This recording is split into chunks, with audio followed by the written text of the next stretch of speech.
Muy buenos días, bienvenidos a un nuevo capítulo de En Equilibrio. En esta oportunidad vamos a conversar con el gerente general de Gerdau, empresa que ha sido recientemente nominada con el premio a la responsabilidad social empresarial por Prehumana en la alianza con Revista ¿Qué pasa? Y la CPC. Me refiero a Ítalo Ossano, gerente general de Gerdau. Buenos días, Ítalo. Muy buenos días, Sergio. Buenos días, Javier. Gusto tenerte aquí. ¿Cómo estás? Muy bien, pues muy feliz, muy contento por el premio. Qué bueno, pues ya vamos a conversar de qué se trata y cómo Gerdau permanentemente está trabajando en esto. Y también nos acompaña en esta oportunidad Soledad Teisidó, presidenta ejecutiva de Prehumana. Buenos días, Soledad. Buenos días. Muy bienvenida. Muchas gracias por la invitación. Un gusto verte. Y nuestro panelista de la casa, nuestro querido amigo Javier Irarrázaval. Buenos días, Sergio. ¿Cómo estás, Javier? Bienvenido. Qué gusto tenerte acá, como siempre. Así es la cosa.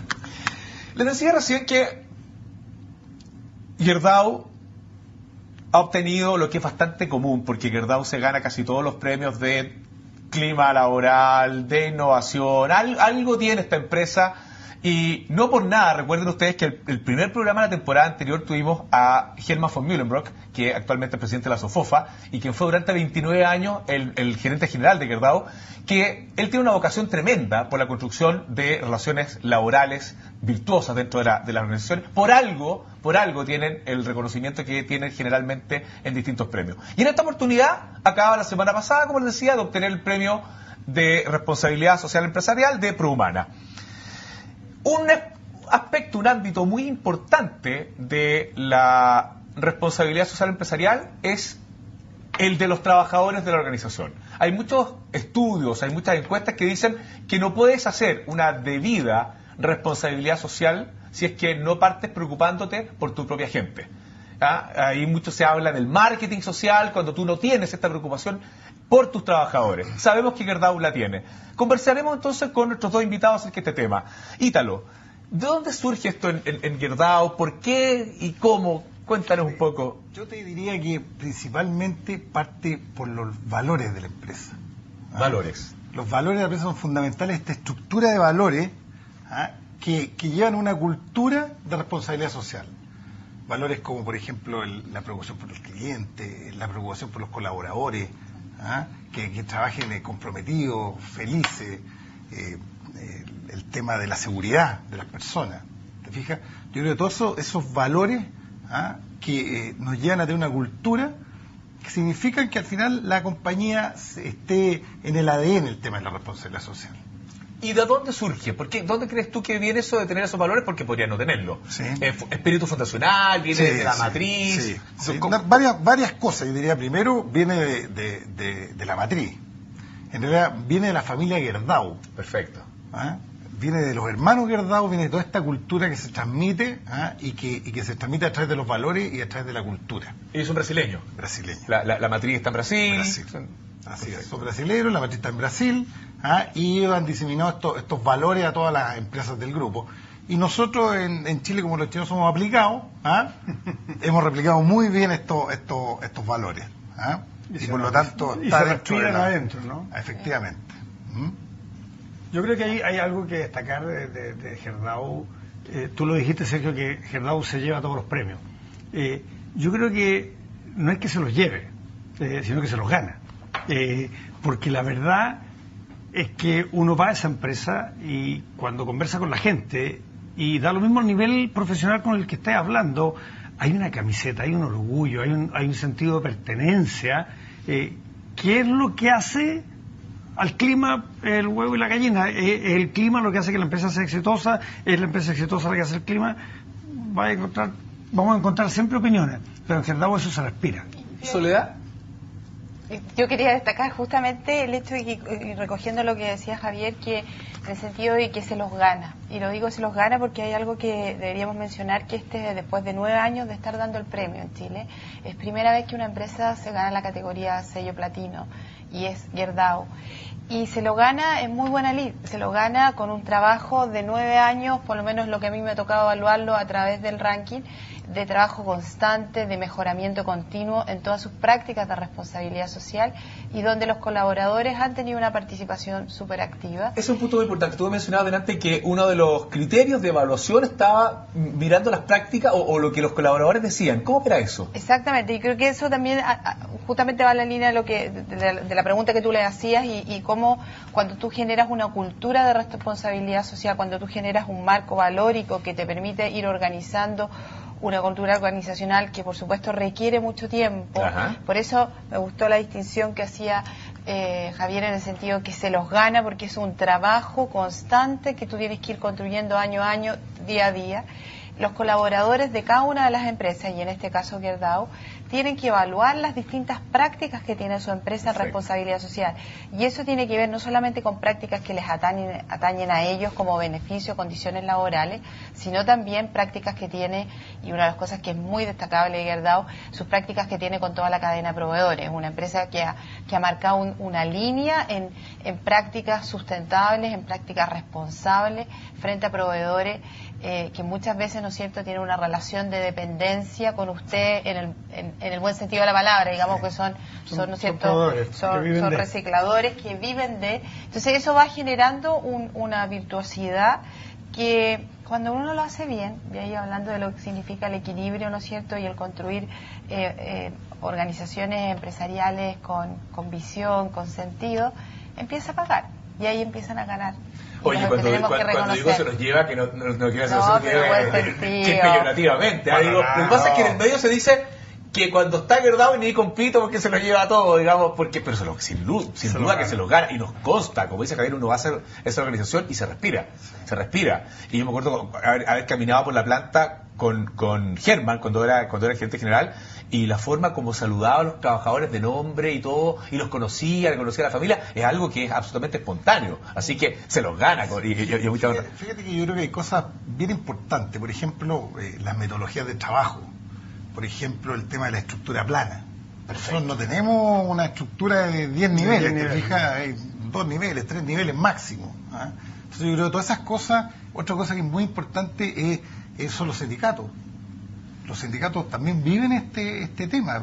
¿Cuántos son las empresas más sindicalizadas de Chile? 2.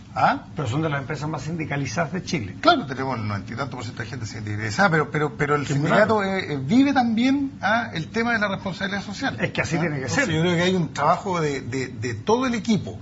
Yo diría que eso es lo importante. Tú decías delante que esto parte de una concepción valórica de los fundadores. Sí. Y se va materializando en el día a día, en decisiones. Cuéntanos algunas de esas. Por ejemplo, tú me dices, una es la horizontalidad. Sí. Horizontalidad, pocos niveles. ¿Qué otras prácticas tienen esa línea? Por ejemplo, tenemos un programa que se llama GFO, que es gestión de foco en el operador. Entonces, es el operador el que toma las decisiones de trabajo. Ellos mismos hacen sus equipos de trabajo. ¿Te fijas? Ellos se organizan, hay un empoderamiento de las personas. ¿Un operador de qué nivel? Para que nuestros televidentes entiendan. Un operador de la acería, un operador calificado, diría. Perfecto. Y en general todas las empresas de la organización, todos se organizan en células de trabajo. ¿Te fijas? Y eso hace que el grupo opere. Y eso implica delegación, empoderamiento, confianza, organización entre el equipo. ¿Te fijas? Entonces, participación. Todo ese tipo de cosas son las que hoy día hacen que el camiseteo. Que las personas... Es que eso hace el camiseteo. Cuando tú a un capataz le dices, usted es dueño de su pega, defina usted con su equipo cómo lo van a hacer mejor, te trae innovación, te trae mejora de proceso, pero te trae camiseteo de compromiso. La diferencia es que aquí no existe el capataz. Así, entre los mismos operadores se organizan. ¿Cómo se dice? Entonces ahora hay metodologías y técnicas para hacer esto, digamos, que son las que aporta el grupo. Y ahí yo quería como destacar, de todas maneras, yo creo que uno de los temas súper relevantes cuando tú estás construyendo una cultura organizacional, ¿no es cierto?, participativa en una empresa, es justamente el tema de la visión. Y creo que Gerdau Chile, y ahora voy a hacer un reconocimiento, Gerdau Chile ha tenido una visión de irse adelantando en muchos temas como por ejemplo, recuerdo cuando ustedes decidieron avanzar y lo están haciendo en todo lo que es llegar a ser huella de carbono neutro. O sea, van punteando en diversos temas donde ellos van desarrollando este modelo virtuoso de empresa que va considerando, y que hoy día, los tiempos de hoy día, para tú hacer una empresa sustentable, te requiere que tú estés considerando temas ambientales, lo que hablábamos antes, temas proveedores, temas laborales, los valores internos, cómo vas construyendo esa ética institucional. Y en ese sentido, creo que también, y cuando uno siempre está buscando, ¿no es cierto?, el modelo a seguir o cuáles son las condiciones, creo que Gerdau tiene mucho que ofrecer para las empresas nacionales en términos de cómo ir gestionando desde una mirada de mejoramiento continuo, porque esto no se acaba, es mucho trabajo, es mucho empeño, y uno ve, por lo menos desde Prumana, vemos como año a año se van generando mejorías en distintas áreas y con mucho esfuerzo y mucho trabajo. O sea, como destacar que esto es trabajo, es disciplina, es visión, es compromiso. Visión. Sí, yo te diría que en general el tema pasa por el trabajo de las personas, ¿te fijas? Los liderazgos tienen que estar empoderados, la gente tiene que estar empoderada, todos los colaboradores empoderados. El tema y también que todo la RCE está en función del negocio. Claro, tiene que ser. Eso es bien importante. O sea, el trabajo que hacemos con los chatarreros está en función del negocio. Me parece importante que nos puedas explicar eso, pero les pido que sea a la vuelta de una breve pausa comercial. Volvemos en un par de minutos.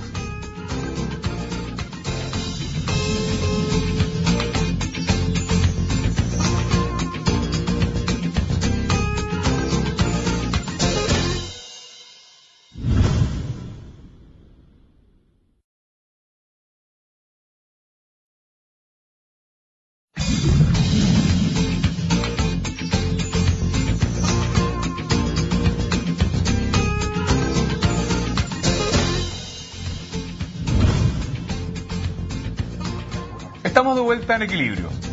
Antes de ir a la pausa, Rubén Sepúlveda nos decía que el sentido es el pilar fundamental, o el driver, o la palanca sobre cómo construir estas culturas organizacionales.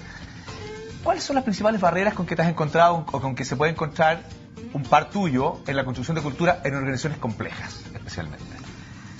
Evidentemente, cuando hablamos de elementos que van más involucrados no a temas de orden que uno puede aprender en la universidad, sino que este tema es la voluntad. Yo creo que uno puede ser capaz de construir con este equipo, como te decía, el qué y el cómo. La gran barrera está en el querer. El hacer es un triángulo, y es un triángulo que se va construyendo a partir de ese concepto. Entonces, si tú no tienes el querer, porque todos los ejecutivos que llegan a una organización a cierto nivel, independientemente del tamaño de la empresa, son personas que son capaces. Son personas que tienen un nivel de conocimiento que les permite poder desarrollar sus competencias técnicas adecuadamente. Entonces aquí está básicamente la barrera del querer. Y tú tienes que tratar de hacer ver de manera, como te decía anteriormente, simple, el hecho de lo que significa de que si él quiere dar el paso a hacer las cosas de una manera distinta a cómo se han venido haciendo, puede lograr resultados diferentes, como decía Einstein. Pero Rubén, pero ¿no crees que hay un tema de conocimiento? Porque tú tienes la película súper clara. Satisfacción de los empleados, compromiso de los empleados, satisfacción del cliente, buenos resultados de la compañía. Pero ¿no crees que hay en los gerentes generales, en los gerentes corporativos, en los gerentes de ignorancia respecto de eso? Bueno, un poco lo que conversábamos en la pausa es que esto se tiene que ir alineando con los resultados, porque si no el tema tampoco se cree, digamos. O sea, en la experiencia que nosotros hemos tenido en otras compañías, cuando tú vas después de un periodo de tiempo en el cual ya el modelo se empieza a estabilizar su implementación, tú vas pudiendo demostrar evidentemente de que estos cambios en ciertos procesos van impactando en ciertos elementos. Tú me preguntabas, por ejemplo, en las tiendas hoy día. Evidentemente, las 3 mejores tiendas coincide en venta, coincide con que son las mejores tiendas también en clima organizacional. Coincide que son las tiendas que tienen mejor pérdida de inventario. Coincide, entonces, cuando tú empiezas a ver esos elementos, evidentemente es claro. Cuando tú ves las unidades de trabajo en la minería de un turno versus el otro, digamos, un turno que tiene un 67% de satisfacción versus un turno que tiene un 98% de satisfacción, y esto en la minería, o sea, esto sí que es estándar, porque en la minería hacen exactamente lo mismo, y tienes una producción mucho mayor versus una producción que es distinta, digamos. Entonces aquí es liderazgo, es todas las palancas que nosotros conocemos en gestión de personas. Hay algo que pude haber dicho al principio que tenía que ver con la introducción que hacía Sergio, pero yo de verdad creo que tú eres una de las personas más capaces en esta área porque has demostrado generar cambios importantes en las organizaciones. Algo conozco tu forma de trabajar, Rubén, y una de las características principales es la estructura. Y se entiende cuál es el trabajo que tú haces en la base, en el generar esos cimientos en el fondo. Pero como estamos conversando hoy día, hay una segunda capa que no es tan estructurable, no es tan tangible, que tiene que ver con ese cambio conductual del líder al final del día. Entonces, yo creo que tú de verdad lo has hecho extraordinario en ambas cosas. Me es más fácil ver lo que has hecho a nivel de capas, a nivel de lo que uno sabe que tiene que hacer, de la parte que uno dice, esto hay que hacerlo en todas. Pero en lo que estaba preguntando Francisco, bueno, pero ahora, ¿cómo cambio el switch de esta persona? ¿Cómo le hago ver, más allá del tema de la rentabilidad? ¿Cómo hago? Porque, ojo, estamos hablando del supervisor de tienda, un tipo que ha llevado a hacer, ¿qué hago con esa gente? ¿Qué hago cuando una persona no logra entender esto y no lo hace bien? ¿Qué pasa cuando tengo un mal supervisor en una tienda y repite la conducta en el fondo? Porque al final tiene que ver con personas, tiene que ver con líderes independientes, que yo tengo una política de comunicación extraordinaria. Así es. Los procesos tienen que tener consecuencias. O sea, eso es parte del modelo. El proceso de recursos humanos, para que sea estratégico, no tiene que estar necesariamente alineado con el negocio como fin último. El modelo de recursos humanos tiene que permitir que los procesos básicos de recursos humanos estén alineados entre sí. Eso es lo primero. Entonces, por ejemplo, esas consecuencias se generan en que un jefe, para poder subir de jefatura a subgerencia o de subgerencia a una gerencia de línea, tiene que tener a lo menos un 75% de satisfacción en su área. Tiene que tener a lo menos un 3,5, dependiendo de la escala, en su evaluación de desempeño. Tiene que haber cumplido a lo menos los últimos 3 años un 80, 85, 90% de sus indicadores de negocio. Porque si no, no hay consecuencia. Claro. Entonces, medición y consecuencias de la medición. Eso lo planteabas tú en algún programa anterior. Pero eso es interesante porque, mira, normalmente las compañías, no sé, le ponen el 10% de su bono vinculado con el tema del... La ponderación es como... Pero en realidad, lo que tú dices, que si tú le dices, mira, usted para ser promovido tiene que tener por lo menos un número bueno, otro gallo canta. ¿Te das cuenta? Entonces, la movilidad interna está asociada a eso. Las compensaciones están asociadas a eso. O sea, el gerente también que no tiene un clima asociado a su un resultado de clima adecuado, que no tiene sus resultados de negocio, también la revisión salarial anual es distinta de aquel que no tiene. O sea, uno tiene que ir colocando los diferentes elementos de los procesos que uno va diseñando a disposición también de las consecuencias.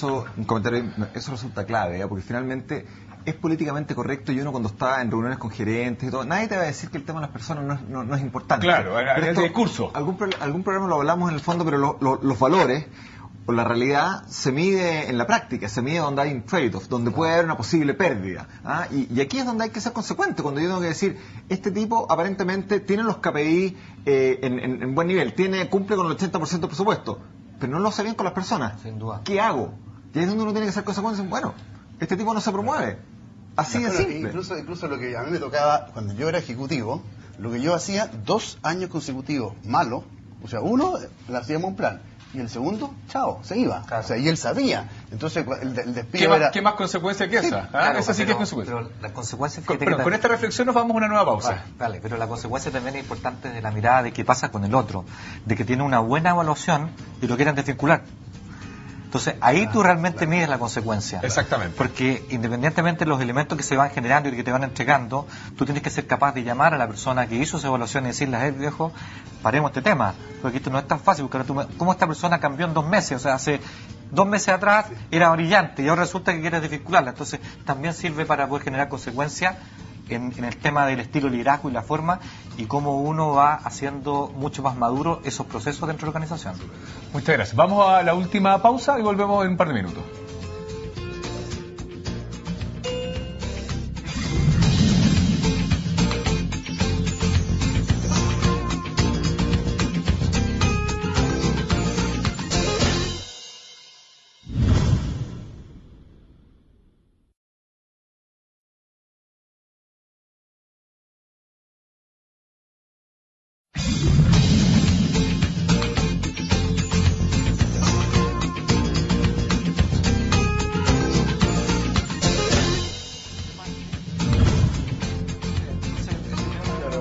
Estamos de vuelta en Equilibrio con Rubén Sepúlveda, gerente corporativo de recursos humanos de Ripley. Rubén. Y que ahora estoy explorando en la línea. Así que... Y ahora sí, además Rubén está explorando la línea, así que está como biministro, entiendo. Soy biministro, de biministro. Pero no quiero soltar lo otro todavía. En personas y en la línea, Sí. y en el corazón de la Así línea, es, como en Gerente de supply chain y retail. Excelente. Qué bueno tener a un hombre con tu convicción en el corazón de la línea. Sí, permite también poder empujar más rápido, agilizar el proceso. Pero también muchos. eso habla también de cómo la compañía ha absorbido en el fondo la importancia del tema, porque tomar a la persona que ha liderado el proceso de personas, en el fondo, ¿sabes qué más? Te voy a poner un cargo que es core del negocio.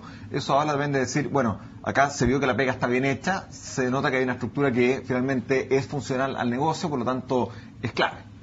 Así es. Rubén, lo que está ocurriendo hoy día en materia de cultura, todo lo que tú has venido trabajando y lo que está pensando, nosotros trabajamos con muchas organizaciones donde lo que vemos es que claramente hay un cambio, es decir, hay un antes y hay un después que se viene produciendo, y te diría, durante los últimos 15 años, con mucho más énfasis en los últimos 6 tal vez.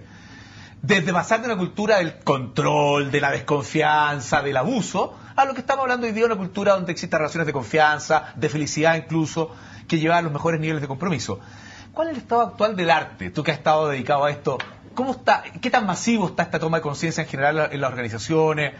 ¿Falta mucho? ¿Cómo lo ves tú? ¿Cuál sería tu mensaje en los últimos minutos que nos quedan del programa en esa línea, si tuvieras que dar alguno?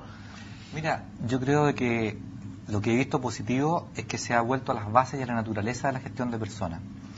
Yo creo que hay muchas personas que han tratado de poder generar programas, como lo conversábamos con Rodrigo recién, programas spot para poder tratar de hacer una cosa que es como un fuego artificial, que nosotros lo llamamos de esa forma.